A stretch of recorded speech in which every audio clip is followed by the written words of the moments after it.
Welcome to Kenton's videos. Enjoy the video. You start by forcing the basics that actually fix most Valorant connection drops. Plug into Ethernet now and restart your router and modem. Wait a full 60 seconds to clear DHCP leases. While the network reboots, close streaming, cloud backups, and large updates so packets stop competing.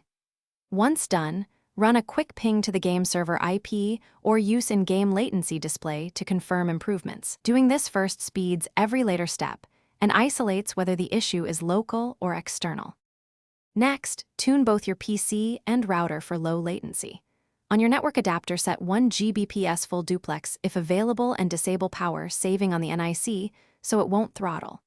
In the router, enable Co-S and prioritize Valorant or assign priority to the game's UDP ports to reduce jitter. Make sure any third-party firewall or VPN is off for testing because they add hops and encryption overhead. After changing settings, reboot the router and retest a game session to measure packet loss and ping stability. Finish by validating external causes and doing decisive fixes.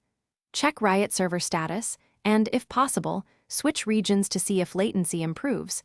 That tells you if the problem is Riot side. Run a tracert to the game server to locate where packets drop, then report that trace to your ISP so they can escalate. If the issue remains, fully uninstall and reinstall Valorant plus Riot Vanguard, because corrupted drivers or anti-cheat layers can break network hooks. If nothing helps, call your ISP with the trace ready. Thanks for watching. Consider subscribing if we helped you.